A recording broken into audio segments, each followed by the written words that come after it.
UDID कार्डचा काम अचानक बंद? दिव्यांग बांधवांनो, जर तुम्ही स्वावलंबन वेबसाईटवर लॉग इन करत असाल आणि तुम्हाला एरर, डेटा मिसमॅच किंवा वेबसाईट बंद दिसत असेल, तर ही बातमी तुमच्यासाठी खूप मोठी आहे. 21 मे ते 24 मे दरम्यान केंद्र सरकारकडून एक मोठं टेक्निकल अपडेट सुरू झाला आहे.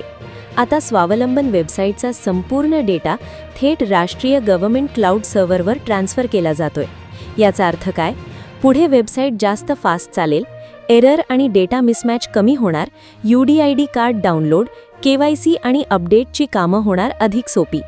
पण सध्या अनेकांना भीती वाटतेय की आपलं काम अडकलं तर नाही ना? तर काळजी करू नका. या व्हिडिओमध्ये मी तुम्हाला संपूर्ण सत्य आणि सरकारचा मोठा निर्णय सोप्या भाषेत सांगणार आहे.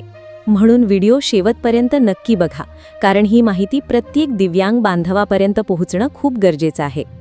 मुख्य समस्या आणि कारण. पण मित्रांनो, सध्या तुम्ही जर या वेबसाईटवर गेलात तर तुम्हाला स्क्रीनवर एक महत्त्वाचा मेसेज किंवा स्क्रीनशॉट दिसत असेल. या मेसेजचा साधा आणि सोपा अर्थ काय आहे हेच आपण आज समजून घेणार आहोत. वेबसाईटवर स्पष्टपणे सांगण्यात आलं आहे की 21 मे ते 24 मे पर्यंत या सर्व्हरवर तुम्हाला कोणत्याही प्रकारचं काम करता येणार नाही. म्हणजेच सध्या ही वेबसाईट तात्पुरती बंद ठेवण्यात आली आहे. आता यामागचं कारण काय? तर केंद्र सरकारच्या माध्यमातून हा सर्व डेटा NGC क्लाउड सर्व्हरवर ट्रान्सफर करण्याचं काम युद्ध पातळीवर सुरू आहे. NGC क्लाउड सर्व्हर म्हणजे काय?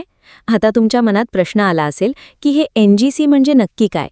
तर सोप्या भाषेत सांगायचं झालं तर N म्हणजे नॅशनल म्हणजे राष्ट्रीय, G म्हणजे गव्हर्नमेंट म्हणजे सरकारी, C म्हणजे क्लाउड म्हणजे क्लाउड. याचाच अर्थ असा की आपली स्वावलंबन वेबसाईट आत्तापर्यंत एका साध्या किंवा मर्यादित क्षमतेच्या सर्व्हरवर किंवा होस्टिंगवर कार्यरत होती. त्यामुळे जेव्हा एकाच वेळी लाखो लोक या वेबसाईटवर यायचे तेव्हा सर्व्हर डाऊन व्हायचा. पण आता हा संपूर्ण डेटा राष्ट्रीय स्तरावरील सुरक्षित आणि high speed national government cloud सर्व्हरवर ट्रान्सफर केला जात आहे. दिव्यांग बांधवांना याचा काय फायदा होणार? मित्रांनो, या बदलामुळे भविष्यात आपल्या दिव्यांग बांधवांना खूप मोठा फायदा होणार आहे.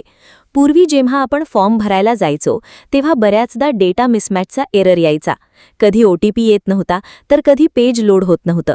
या तांत्रिक अडचणींमुळे खूप त्रास सहन करावा लागत होता. पण आता केंद्र सरकारच्या या महत्त्वपूर्ण निर्णयामुळे 24 तारखेनंतर जेव्हा ही वेबसाईट पुन्हा सुरू होईल तेव्हा या सर्व अडचणी कायमच्या दूर होणार आहेत. वेबसाईट अतिशय सुरळीत, वेगाने आणि चांगल्या पद्धतीने काम करेल, ज्यामुळे तुमचा वेळ आणि श्रम दोन्ही वाचतील. चिंता करू नका आणि काळजी घ्या. सध्याच्या स्थितीला आपल्या महाराष्ट्र सरकारने राज्यभरात UDID कार्ड काढण्याची आणि ते अपडेट करण्याची एक विशेष मोहीम सुरू केली आहे. अशातच ही वेबसाईट बंद झाल्यामुळे अनेक दिव्यांग बांधवांच्या मनात चिंता किंवा भीती निर्माण झाली असेल की आता आमचं काम कसं होणार? पण मित्रांनो, अजिबात काळजी करू नका. हे काम पूर्णपणे तांत्रिक सुधारणेसाठी सुरू आहे. विभागाचे जे तज्ज्ञ टेक्निशियन्स आहेत ते यावर अहोरात्र काम करत आहेत. 24 तारखेनंतर ही सेवा पुन्हा पूर्ववत होईल आणि तीही अधिक चांगल्या क्षमतेने. तर मित्रांनो, ही एक अत्यंत महत्त्वाची माहिती आणि अपडेट तुमच्यापर्यंत पोहोचवणं गरजेचं होतं, जेणेकरून तुमची धावपळ होणार नाही. ही माहिती आपल्या सर्व दिव्यांग बांधवांपर्यंत, नातेवाईकांपर्यंत आणि ग्रुप्सवर नक्की शेअर करा, जेणेकरून सर्वांना या अपडेटबद्दल समजेल.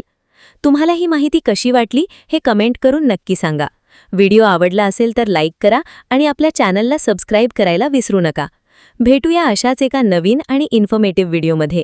तोपर्यंत धन्यवाद.